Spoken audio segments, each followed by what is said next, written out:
You're listening to The Bird Bath, presented by The Fountain Report. I'm your host, Ryan Leach.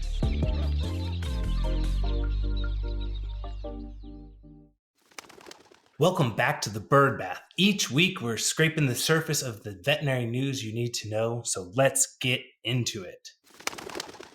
An Indianapolis vet group removes all non-competes. Noah's Animal Hospitals took a shot across the bow of non-competes last week when the group's COO, Adam Cottingham, said, "We have a history of being on the leading edge of this profession, and we are continuing this trend by announcing the elimination of non-compete clauses in our doctor contracts. By removing these non-compete agreements, we are continuing our promise to put our doctors and staff first, creating a more transparent, more open, and more productive work environment where they can thrive with opportunity for development, training, growth, and practicing their own medicine." Noah's Animal Hospital operates 6 general practices, 3 emergency hospitals, and a community outreach program. The group says, "Our doctors and employees are our family, and we know that sometimes even family needs to change of pace or even time away. Restricting where they can go simply spoils our relationships, and we would prefer to have things amicable in case our family wants to return home." Great statement. This is not a new or light topic in the space. There are many vocal, outspoken advocates against non-competes. Paul Diaz, with his entire article, Vet Candy, devoted to the elimination of non-competes, being a major person that's trying to lead this charge. We're continuing to see more and more groups embrace the change before it's handed down or ruled on by the federal government. Bloomberg Law actually reported that the FTC plans to vote on the rule to ban non-competes in April 2024. And at the last count, the FTC has had 47 agency employees, contractors, advisors, and consultants spend more than 6,000 hours on the new rulemaking. It's obviously something they're taking seriously, but the rules aren't without opposition. The U.S. Chamber of Commerce have opposed the rulemaking and argue the FTC lacks the proper statutory authority and threatens to sue if it's finalized in its current form. So this isn't something that we're just seeing in veterinary medicine. This is something that's taking its own life across the entire United States employee and employer relationship. I'm really excited to see where this ends up. I think we'll know more, hopefully before the end of the year. But I think as groups, much like Noah's Animal Hospital, continue to take the steps on their own, perhaps this could be something that we see a tide change just within veterinary medicine prior to the federal government ruling on it. If people aren't being forced not to work somewhere else, they sure aren't taking all of their vacation days. American workers are taking fewer vacation days than ever before. Elizabeth Yost of the University of Central Florida just completed a deep research study where she looked at why and where people are utilizing their paid time off.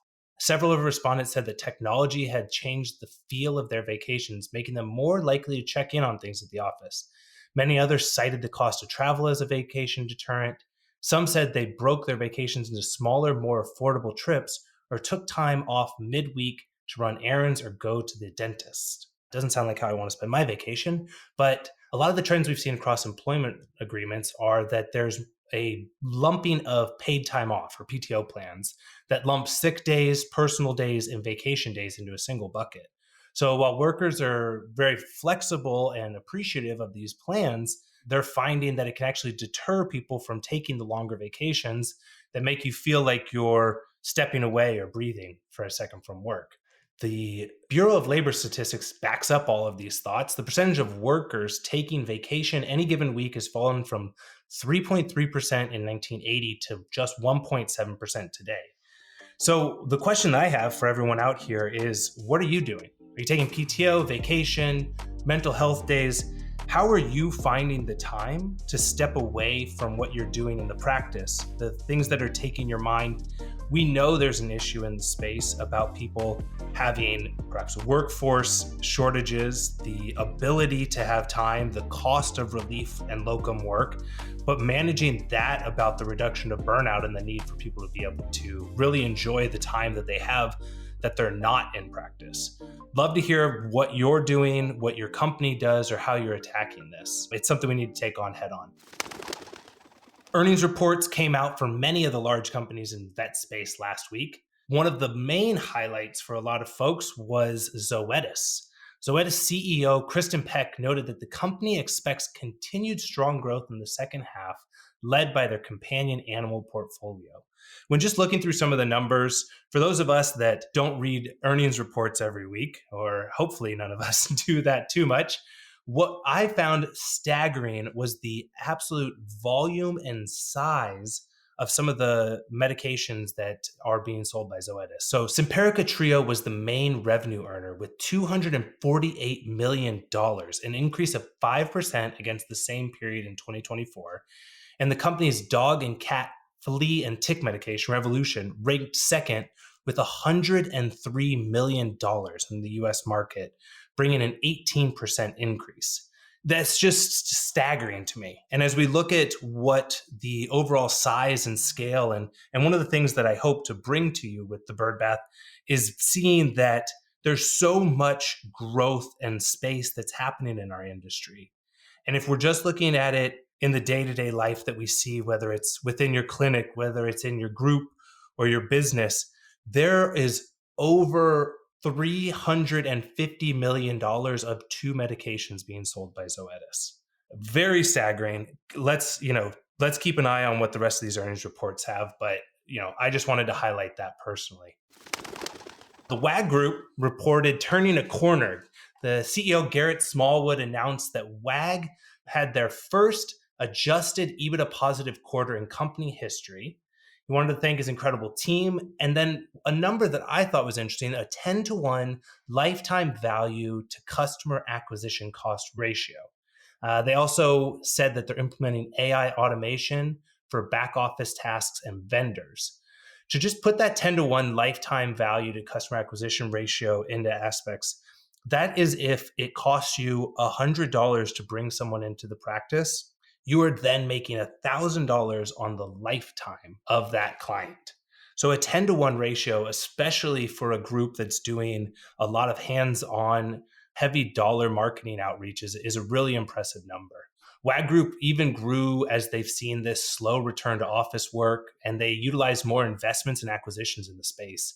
They did some very deep vertical integrations with their vet chat, an insurance marketplace called Petted, WAG Wellness, their acquisition of Pharmacy, and then Dog Food Advisor. Their largest contributor to the growth of the business was actually wellness revenue at $12 million. For more of these big figures in the industry, join us on the Fountain Report. The incredible team of our journalists there bring the numbers, data, and insights that help guide top industry leaders.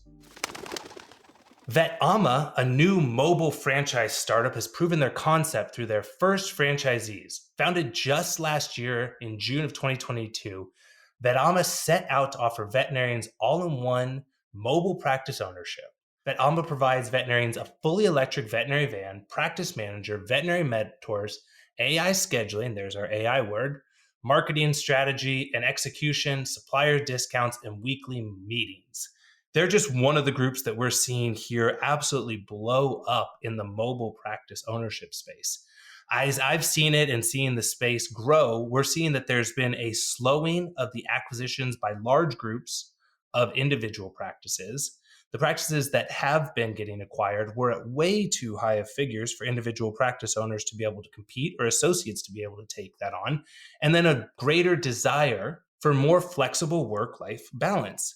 The ability to be a mobile veterinarian seems to be really resonating with an entire section of veterinarians that's different than what I've seen in the past few years. You're seeing other businesses pop up and continue to grow. Groups like The Vets, Ready Vet, Better Vet, and many more are all joining VetAma in this major approach of bringing veterinary medicine to people's front doors. If you want to learn more about mobile practices and ways people are optimizing this, Digitail and Dr. Douglas Safranek from Wolf Doctor on Wheels are hosting a webinar August 23rd discussing how technology has helped Dr. Safranek grow his mobile business.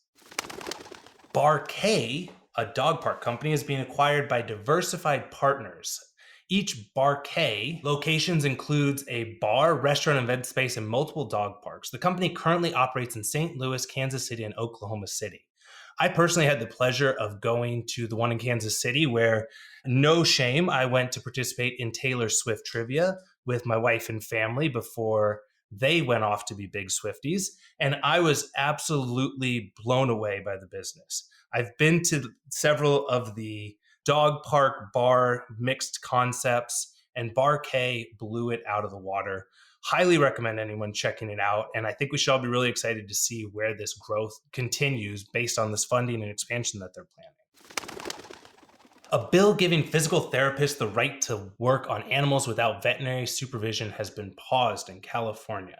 California Assembly Bill 814 is currently paused in a committee and will not be revisited this calendar year. In a letter to the state of California signed by the president of the Animal Physical Therapy Coalition and several veterinarians, proponents of the bill argue that consumers in California need increased access to animal rehabilitation services and more choice in terms of providers. It is well known that there is a profound access to rehabilitative care issue in California. So the legislature is doing what they can to solve the problems that they can by passing common sense legislation like this. Coalition President Karen Atlas said to VIN News Service, the topic of animal rehabilitation physical therapy has plagued California for over 15 years, and the coalition are looking forward to this solution so more animals can be served. Really strong words from the coalition there, but they don't come without a different side of the story. Dr. Grant Miller, DVM and Director of Regulatory Affairs for the California Veterinary Medical Association, said scope of practice expansion by human healthcare providers into veterinary medicine is dangerous for both animals and consumers and often overlooks the intricacies of veterinary medical practice. This is not the first time a bill like this has been proposed in California, and Miller says working to defeat this bill is the CVMA's highest priority this year. The fight doesn't seem to be coming near a close for either side, and California is not the only state that has long been in this battle. New Jersey began their fight over these regulations and the licensure in 2017. Colorado has had a blended approach since 2007, and many other states have their own language guiding physical therapy. As we see this bill continue either to progress, completely stall out, or go away, I'll be certain to let you know. If there's something you've seen in your state that feels different than what you're seeing here in California, or if you're in Colorado and have found that that blended approach is working for you, reach out and let us know. I'd love to hear your take on things. Our final story comes from the human healthcare world, but quickly blends over into our veterinary scope. Google Health teased a new product, ELIXIR. Greg Corrado, the head of health AI at Google Research, and Yossi Matias, VP of Engineering and Research at Google Research, wrote an incredible blog post discussing the multimodality disciplines needed to grow AI utilization in medicine. Now, they are talking throughout this really readable post about the current approaches of how expert level specific modalities are being reached within medicine through reading CT scans, analyzing pathology slides, and exploring genetic coding, while on the other side of AI technology, large language models are becoming increasingly advanced interpreting and responding to plain text. But the post asks, how do we bring these capabilities together to build medical AI systems that can leverage information from all these sources? It's super interesting if you are at all curious about what's happening and how AI is continuing to grow within the veterinary space as well as in the human healthcare space. I highly recommend reading it. Plus side, it has pictures, so that works well for me. There's some incredible companies, though, within the veterinary space to keep your eyes out for around AI. Companies such as SignalPet, Radimal, Vetology, ScribeNotes, Digitail, Kumba, and many more are doing huge things already, utilizing AI to improve and increase the quality of care that can be provided not only by the veterinarians, veterinary technicians, but everyone in the industry, and finding ways to be able to increase the access to care through technology. Highly recommend looking into it. I think AI is obviously one of the waves that we're going to be seeing in the space. For more on these stories, join us by subscribing to the Fountain Report. There's a link in the bio, and don't miss out on any episodes of The Bird Bath by subscribing and rating the show. For The Bird Bath, I'm Ryan Leach. See you next week.